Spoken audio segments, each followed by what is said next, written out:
Hello, everyone, and welcome to the Dr. Music Podcast, where today sitting in with me is Holly West. Holly is the bassist for the national touring Led Zeppelin tribute act Zepparella. She is also the bassist and vocalist for Dead Groove Band, a three-piece power trio from Los Angeles that has just released their self-titled debut album on Rock Avenue Records USA. And we're going to talk all about that record. We're going to talk about these great videos you got going on and a little bit about Zepparella and what that is in your life and how you balance that. Holly, thank you so much for being here. Thanks for having me, Scott. Appreciate it. Absolutely, absolutely. Now, Dead Groove Band formed in 2020. I see the year 2020, and I start to shake a little. Everybody does. Not a great year for humanity. The Earth was suffering Very much so. badly. So, how do you put a band together in that time? That's pretty special time to get a band together. How'd that work for you? Yeah, that timing and the dynamics because Caesar, our guitar player, is still in Peru. So it was just it happened to be just a love project we decided we wanted to start doing. Because basically, Fred and I started dating in early 2020. And so by the time the pandemic kind of pushed everything in a weird way, right? You're doing all kinds of Yeah. things that you never really thought you'd be doing. And so we ended up moving in together to Long Beach, and we would constantly be jamming with each other at each other's houses and stuff. Mhm. Well, mainly his because he had a drum kit. But we knew that we wanted to start something, and so we started doing these Holly and Fred. It's called the Holly and Fred Show, where we just do drum and bass, and we pull out Nice. all these cool riffs and stuff. It's still on YouTube. And after a few of those sessions, we were kind of like, okay, so now what do we do? Like let's make some songs. So Fred was talking to Caesar in Peru, and Caesar actually was about to give up playing guitar. He didn't even want to play anymore. He was just at a point where he just wanted to give up and start doing something else. And so we were like, no, let's try this out. And so I had a song called Maverick, which is I think the third on the record, Mhm. and it was just like a blues acoustic song. I think somebody said it was like a Delta blues kind of song. I mean it's based off the blues, right? And it was a song about leaving my past in Dallas and moving to California. And he had some riffs that he was kind of working out, so we just decided to jump in and start there. Yeah. So Maverick was the It was first it was too. all internet. It was all internet, right? Yeah, well, everything was in 2020, I guess, right? um, but Yeah. that was the first one you put together then, Maverick. Yeah, Maverick was the first one we put together and kind of finished or demoing. Hmm. And then the Book of the Dead came next with Fred and Caesar kind of working on riffs because there's a language barrier between Caesar and I. Excuse me. Caesar is doesn't speak a lot of English, and I don't speak a lot of Spanish, Okay. and Fred's bilingual, so Right. There we go. all of that. There was also that dynamic too. So it's a very interesting dynamic we have with It everything. it is. It's really, really cool. And it's great how you guys can get together and put out this great music. I mean, the album's fantastic. I love the sound. It's like I was saying to you before, it's right up my alley. This stoner rock groove heavy thing it is so inviting. I put it on the first song, and it was like, Yeah. wow, I fell in love with it right away. Uh, Really, really great. Um, we talk about your guitarist, Caesar. He's in Peru. Yeah. Uh, do I understand he was a vocal coach on The Yeah, Voice? so his daytime job is working for like The Voice Peru Wow. and all of these big, huge, TV shows that do vocal around vocalists and stuff. He's one of their main vocal coaches. Wow. So you can actually really hear how developed I am now as a vocalist compared to how I was on my last record. And a lot of it comes from him. A lot of it comes from, me changing as a vocalist too and progressing and stuff. But but he killed me in the booth. I mean, I probably wouldn't have gotten that much out of myself if it was just me, going for Right. it. So it was really cool. It was really a great experience to work with him when we Yeah. finally did get to Peru to work on the record. So Right. we did all the demos remote, in LA or Long Beach, and Lima. But when we finally got together to do the recordings, it was a great experience. Yeah, and we talk about Peru here. And well, first let me address that his job as a vocal coach. That's Yeah, because he doesn't sing on the record. he Um, does all the backup. but the back, yeah, I mean, he doesn't Yeah, have any lead vocal parts, and yeah. you're definitely front and center here. Mhm. Did you think about having him do a vocal part, or is that something that it's just not in the Dead Group Band Well, sound? yeah, Uh, it's still the language thing. He doesn't speak English. We're doing oh, the that's backup right. in Yeah, English. Yeah, so that's a thing. In fact, I mean, we kind of have to do a lot of pronunciation with him when he does the backup vocals, because with right, with anything Latin, their B's sound like V's. right, There's just certain syllables that don't come out until like way later, until they've actually learned the language. right. So there's a lot of that right now. Okay, yeah, and I thought about that because Fred actually, from Peru as well. There's a lot of Latin flavor going on Oh here. yeah, yeah, But we don't, yeah. I mean, go ahead. No, no, no. You go ahead. You go ahead. Okay. Yeah, so I mean, I listen to it. I don't hear any Latin flavor in the sound of the music. And that may just be me. Um, do you feel like it's worked its way, that Latin influence, maybe drum beats or something like that, or Yeah. something like that? Do you feel like it's made its way into Dead Groove music? Yes, definitely. Not as far as like music per se, like Latin influenced, but you can tell, Fred is a drummer that is Latin influenced because of how he hits the drums. Mhm. The drums are very there's not a lot of resonance with the drums. It's like a very perfect hit kind of thing, Right. which makes him a great drummer. People love him. They call him the machine. He's one of the best drummers in the world. But you can just tell by the way he hits the drums how influenced he is by the that Latin sound. Yeah. And his dad is a percussionist and was a percussionist for many years, and he does run sound and stuff, and so he's super into music. So he taught him hand percussion when he was really young. Fred started, playing at or teching and playing at 13 to 15. So he's had a lot of influence with all of these different styles of music that come from South America, and then a lot of our popular music as well. So when anybody listens to the record, the first thing they say, if they're a musician, the first thing they say is, "Wow, what a great drummer." It's Yeah. it's crazy. They always say that, and I'm like, because nobody talks about the drummer ever. Right, Nobody right. cares about the drummer, but every time I show this to a musician, they're like, "That's a great drummer." Yeah. Yeah, see, that's Yeah, great. That's it's awesome. awesome. It's cool. It's cool. And to speak a little bit about Fred, Bullet Boys over there, Kings of Thrash. My friend David Allison, multiple times on the show. He practically lives here. But David's great. yeah, and to have those two as a rhythm section's gotta be wow. To hear that, and Sendog from Cypress Hill in the Power Flow project, a different look there as well. Uh, Yeah, and he actually got into that band early on when he moved here. He moved here in 2016 and started touring with them, I think, in 18. So it hadn't been but a couple years he'd been here and got the opportunity to work with Billy from Biohazard. And Billy took a liking to him right away. He was like, "Wow, you're going to be my session drummer." And then got him into Power Flow. He's been doing some stuff for Billy Bio. So Fred and him have a really good connection, and so it really gave him a good springboard.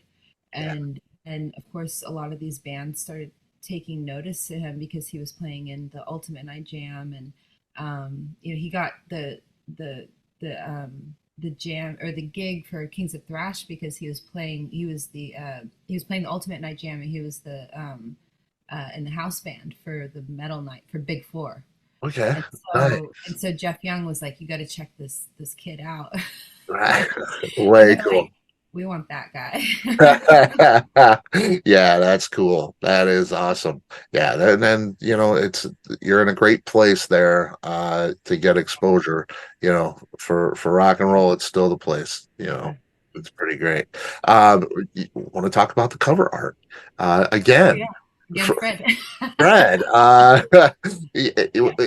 graphic design, is that a hobby? Does he No, do it that's for his. work? He went to school for it in Lima. So he's always done that and music, which is great. When he got here, he was doing a lot of other things to try to make money and whatnot. But he landed some really good graphic design gigs. And as every band that he's been in, he's been able to do their graphics and stuff, and it's really great. And we actually in 2020 we started a clothing company before we started the band called Dead Groove Clothing, and it Okay, features all of his art on clothing. And so nice. I actually have some really cool leggings that have like this really awesome like zombie on it, and like it's just so cool. It's really fun to be able to create with him on other levels too. And Yeah, so but he started doing all the cover art for all of his bands, and eventually he got into Kings of Thrash, and so he did the cover art for the Kings of Thrash vinyl. cool. And then Cleopatra found found out who he saw it and hired him, so now Ah, he works that's for great. Cleopatra. That's And he awesome. does everyone's art. I mean, he was doing William Shatner's new release earlier. I love it. I love it. That is Yeah, awesome. yeah. Ah, So it's that's great opportunities for him, and yeah, I'm so happy and proud of him. yeah. That's where he's at right now. That's why he couldn't be with us, but. Yeah, there's no better reason. There's no better reason. That's cool. Very happy for him, and not too many people get to do what they want in life. What they Right, yeah. went to school for and everything. So Uh-huh. it's pretty great. That's pretty Yeah. great. He's playing in like some of the best bands for him to play in, and he's got a new record out, and he's doing, graphic design for the company he wanted to do it for. So yeah, he's doing really, really That's awesome. That is good. way awesome. Tell me about the videos. Yes. The videos. I listened to Yeah. the record. I said, "Yeah, this is just so cool and so heavy, groovy." Then I put the video on, and it's like, "Wow, this is cool Yeah. too." Book of the Dead, especially. Yeah. Up in the mountains there and desert. Yeah. Tell me about the making of the videos. A lot of Okay. people, some people don't like making videos, and it's a Right. pain in the ass. And but there's other people that really love it. You guys, I would think it looks like you're loving it. Yeah, we really do. When I first met Fred, he wasn't doing a lot of videos. He was just doing a lot of graphic design, and I was doing more like editing videos and stuff. And so we started saying, well, let's just do our own video, right? So when we did Maverick, we shot all that on our cameras, our iPhones, and then I edited everything, or we did a final edit together to make sure everything looked, pretty good and passable and whatever. And we learned a lot from that video, but it was also like we wanted to get something out there because we were first pushing the first two songs, Maverick and Book of the Dead, ourselves. So we really, we're trying to push it right and see what kind of, what kind of reaction we're going to get from these two songs. And so we quickly did Book of the Dead as well. Now, Book of the Dead is you see it looks like we're in Egypt and we're in pyramid, like there's pyramids and stuff. So the Book of the Dead is based off the Egyptian Book of the Dead. So obviously we wanted that kind of desert theme. Now the problem with the desert out here is it's all flat, so there's nothing Right, that looks. I mean, I'm sure it's flat over, in the Egypt too, but it seems like there's a lot of mounds of sand, and then there's pyramids, right? So we're right. thinking, where do we go? So we ended up going up in the mountains, and I don't know what it's called, like up by Big Bear or something. We're driving up, trying to go to this like dirt track or whatever, Yeah. to see if they had dirt mounds, and they wouldn't let us in. And across the street there was a rock quarry, and so we were like, maybe they'll let us do it. I don't Hey. know. Promise we won't leave anything. So we went over there, and I'm knocking on all the doors. Nobody's answering. So we just guerrilla styled it and just went in, shot the video, and left. Wow. Now wait a minute. Book of the Yeah, Dead is in a rock quarry. it's a That's rock quarry. Yeah, no way. yeah, it's a Oh rock my quarry. God. That's the most beautiful rock quarry I've ever seen. It's awesome. I'm in It was Illinois. amazing.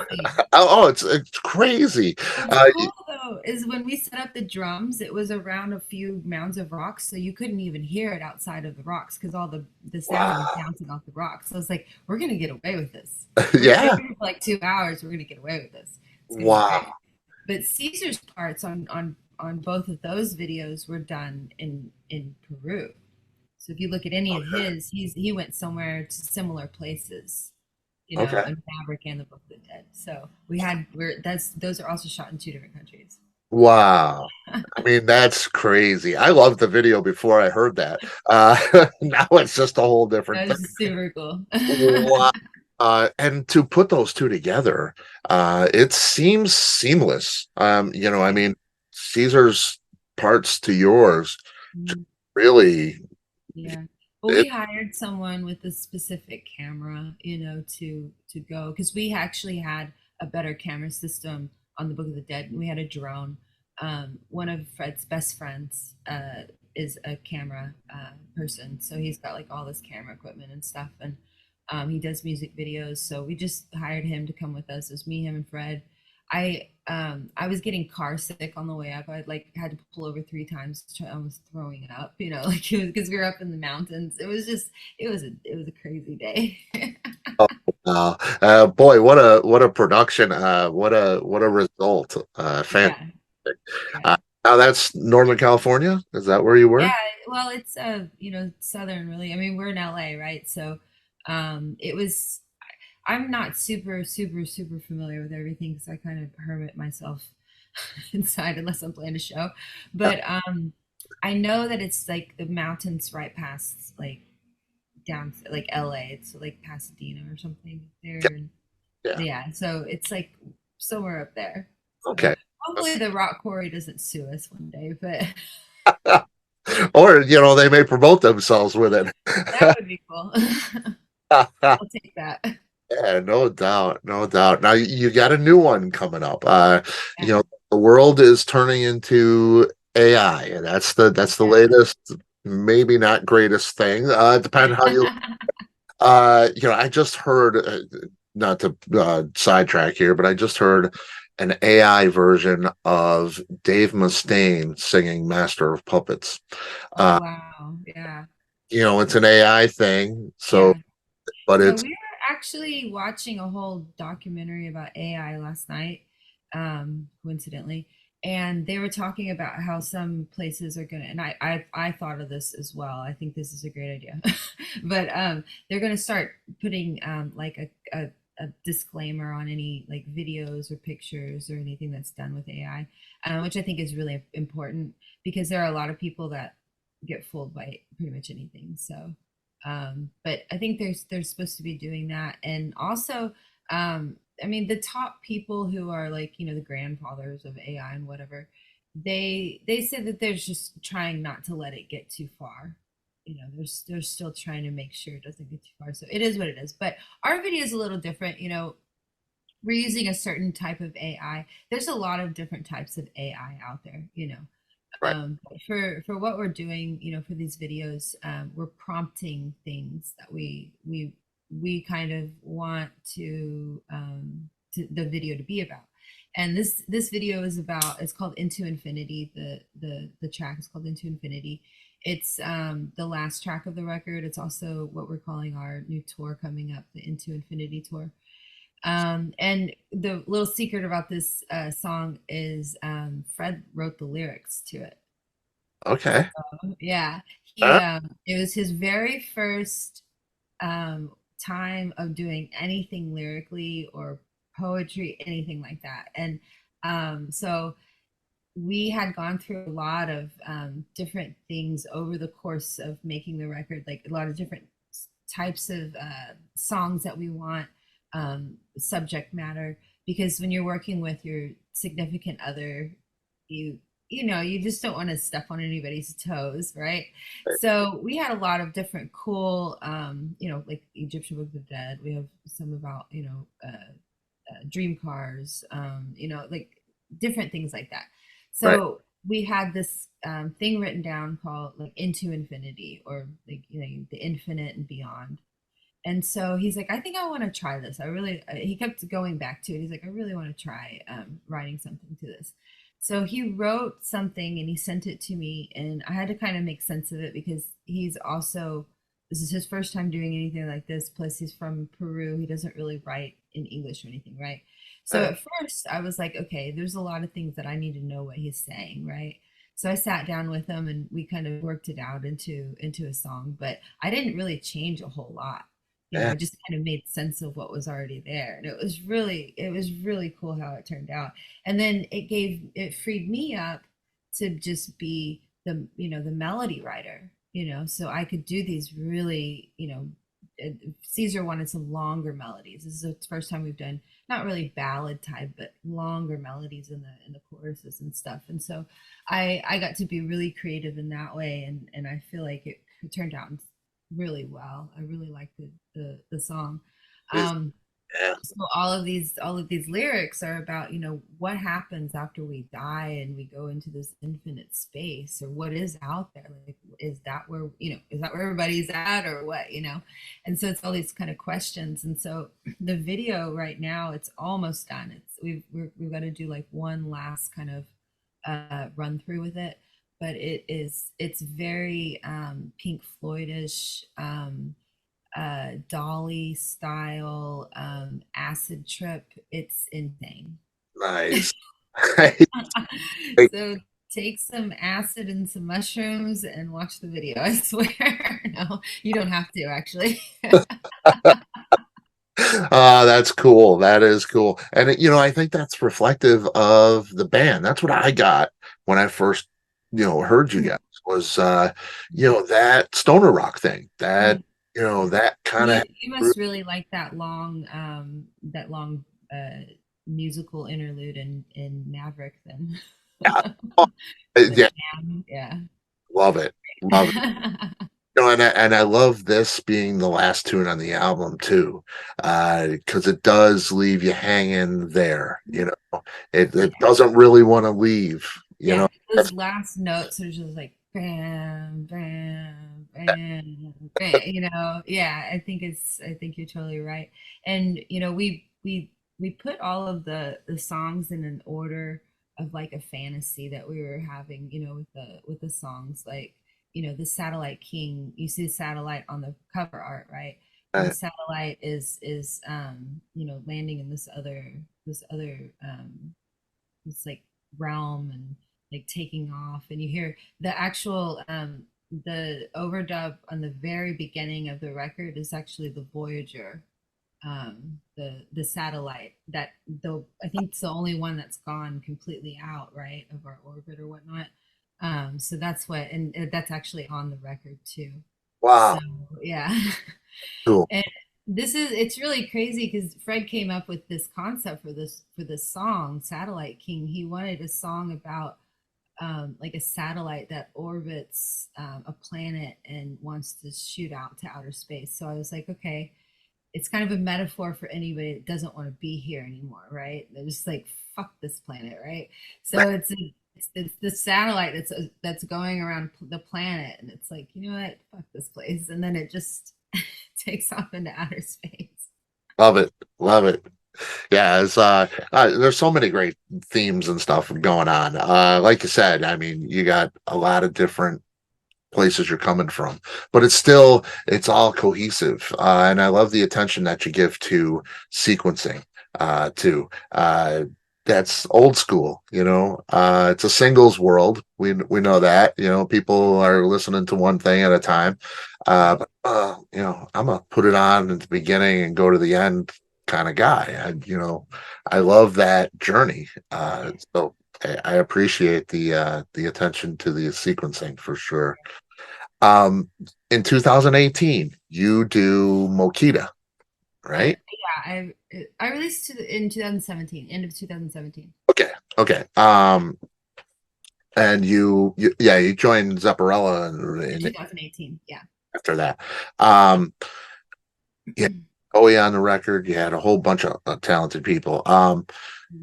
Do you think about doing something like that again? Is that, you got so much going on. How enjoyable was that, when you look back? And do you maybe sometime want to do another solo record like that? Yeah, I definitely would. I mean, I think everybody should be able to do what they want to do creatively, if it has nothing to do with, my other bands. It's just, being myself. That record in specific was for me to have something for when I moved out to California. I was already thinking about moving out here. I needed something. I called on my friends, which are amazing friends, and they helped me put this record together, and I was very green as far as putting a record together, but they weren't. So I just figured if I hired the right people that I would be doing really well. Now I'm definitely a different musician, and in my own right. So I think that it would look a little different, probably be a little bit more polished. But I think my next journey might be an acoustic EP or record for me in acoustic. Yeah. So I've always wanted to do that, and I just did a video yesterday, an acoustic reels. I'm gonna start getting back out there and doing acoustic shows and stuff. But I have a bunch of old songs that are acoustic songs that are, they're not for Dead Groove. They're not for anything else. So I might want to do something like that. I mean, that's what I'm looking for definitely to do in the future. That's awesome. That's great news. Really cool. And in 2018, like I said, you do Zepparella. It's been really successful for you.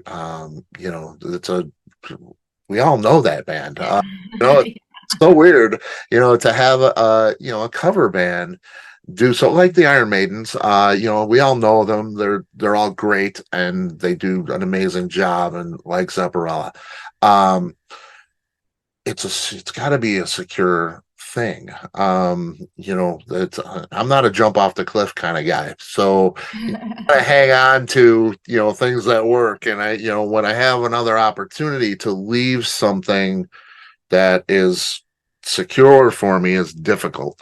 So I think about that with you.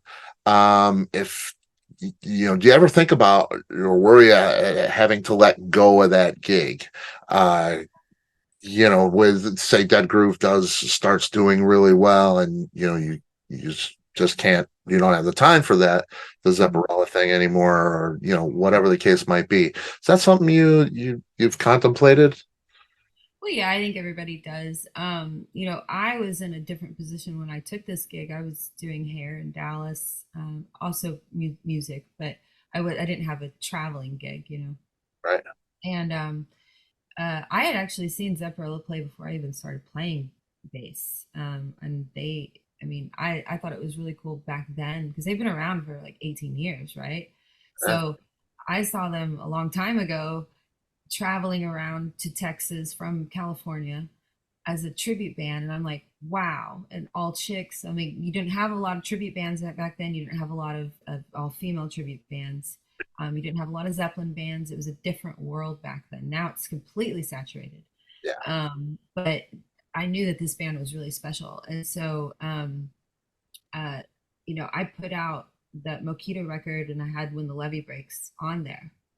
And so, um, when I got the gig, it was kind of based off of that song. I mean, it was based off of a person that knew me very well and knew that I should be in a band, but he had heard that song. He's like, "You've got to make a video. You've got to do this." He was so excited about that song, and Zeppelin is his favorite band. So, um, like when they were looking for someone and he recommended me, they listened to the song and they were just like, okay, this is a good thing. So I started out in a good place, making good money with them and touring a lot, and we were doing really good. And so I ended up moving out to California to be closer to them and to do music full time.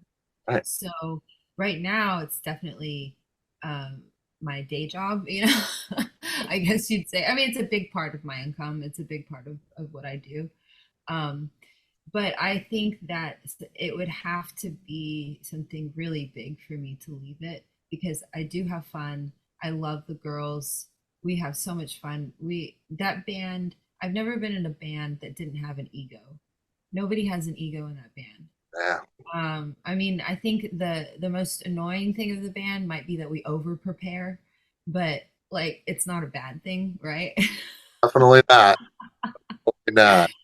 And they've done all the groundwork. I just kind of came in like a little princess and get my own hotel rooms and all my travel, So they really, pioneered that way, and I think that they pioneered the way for tribute bands, to be honest. Yeah. I really do. When I say to people that don't know Zepparella, I'm in a tribute band, they're like, "Oh, okay, you're just in a tribute band." I'm like, "No, this is one of like the main tribute bands that ever was." Oh, totally, totally. Like I I mean, say, they have 22 million views on a cover song on their YouTube. I think I think they are owed some respect for sure. oh, absolutely. And And I, they're all badass for sure. yeah, no doubt. And I think it opens it up for females, especially too. Uh, and like the Iron Maidens, these badass females doing, this masculine, if you will, Yes, yeah. music. It was considered back in the day to be a masculine male crowd. And you have these great talented women doing this stuff and to perfection. And it's really, really cool. Yeah. Yeah, what you say to perfection, I do want to like say something about that. I feel that the difference between male bands and female bands is that female bands typically try a lot harder because we are nitpicked a lot more. Yeah. I, Yeah. I feel that, and I've talked to many, many, many female musicians about that, because it's not as new now, but it still was in my career has been very new thing. I was one of the only female bass players in Dallas at one point, now there's a bunch of them, and I love that. I don't ever want that to stop. I think I at my core am a human, and I feel that about everyone. I don't put any type of pronouns or anything on people. I just say you're a human. We're all human beings, Yep. and I feel like we're all capable of everything. And so to see more women at the shows, sometimes more than men, to see women dragging their husbands to the shows, you know, Yeah. to see people come up to us, and I'm meeting so many female bass players now. It's awesome, that I didn't even know existed. It's great. All these different musicians, and it never fails if there's like very young people at the very front just going crazy. They're all musicians, and it's just so awesome. I even teach at School of Rock in Huntington Beach, and and most of our school is female. Yeah. Like most of the kids in there are female, so it is definitely becoming this great, movement. I feel. Yeah. Uh, And bands like Zepparella had a lot to do with a that. lot to do with that. Yeah. A lot to do with, smart. I have a girl of my own. She's grown now, but I mean, it's different to have her watch, a male rock star guitar player, whatever, out there than it is to have her see a female out there doing the same thing.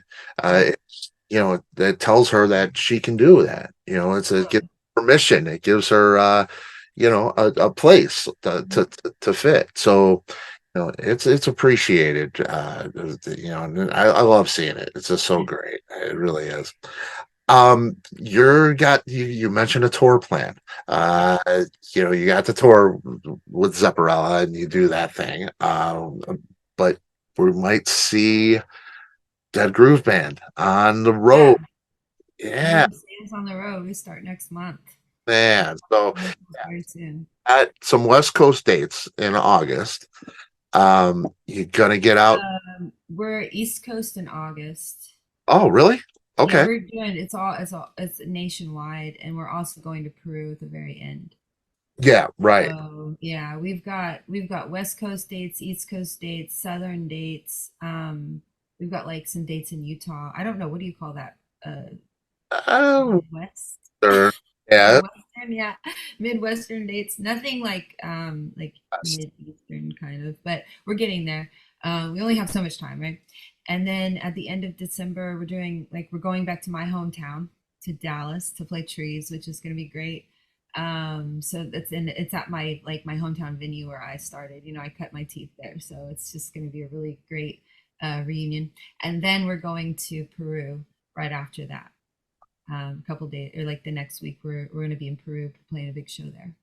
Yeah, that's great. That's one of those things. There's so many bands talk to. They don't know who they are in, say, Canada.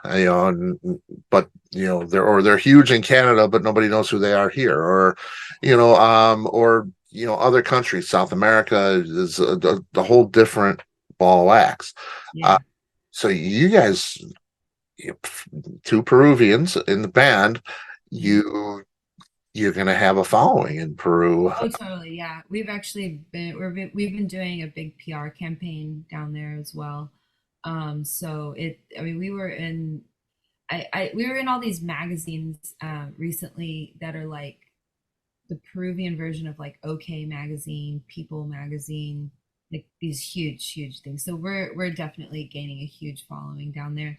And we can definitely see on our socials like a lot of the Peruvians that follow us. We do a lot of advertising down there as well. And then just having it, them being from Peru, obviously, with someone from America and they're touring America is a huge thing for Peru. Right, And then now it's noted, how Fred is being very successful as a drummer in the States. And then, then understanding who Caesar is, for the voice and all that type of thing down there. So right, it's a good package that we're presenting in Peru, and we're definitely getting a following. So we've been going back and forth, or we've been going back there every year to record. And so we're going to go back to do the show. We might do a couple of songs. We're talking about it, so we'll see. But it would be nice to start off the next year with a couple new songs. yeah, yeah, fantastic. We're looking forward to it. Looking forward to it. No Midwest dates. I'm here in Chicago, so but Okay. yeah, Yeah, keep in mind, please. I'd yeah. love to see you. I'd love to get We'll out. be up in New York and New Jersey next month. We're trying to get Baltimore, Philadelphia, but it's not really working that well. Yeah, yeah, that's one thing a lot of fans don't realize is the whole semantics of all of this and getting it to work is not an easy thing. Uh, Yeah. so yeah, but we would love to see you here in Chicago. I Please, think Zepparella will be there very soon. I think so. Uh, If I'm Ed mistaken. Arcata. Yeah, you should come out. Please come out. Okay, yeah, yeah, yeah. The Arcata Theater. Have you been there? Oh yeah. Oh Okay. yeah. My name's on the wall in the green rooms. Like several of the rooms I've heard my name. I practically live there. It's my number one shooting venue, and Oh, awesome. I just love being there. It's Ron and all the staff there are great. So yeah, that's home base for me. And Awesome. yeah, And his other venue, the thanks. other theater, yeah, we're playing there as well. He usually books us for both venues. Yeah, how cool is that? Yeah. He loves us, which is great. Great, that's It's great. great when the owners come to the shows and they're just like, I love, they love our show. So they're like, they want to be there too. Yep, It's nice. yep, yeah, it is. It's great. Awesome, Holly. I will see you sometime there. Either one of those shows, maybe both of them. And yeah, I'd love to see Dead Groove on the road, doing the same thing. It was great to talk to you. Great to meet you, Holly. And come back and let's do it again. Sure, absolutely. I'm sure we have a lot more to talk about soon. Awesome. All right. Thank you. Thank you. Bye bye. Bye.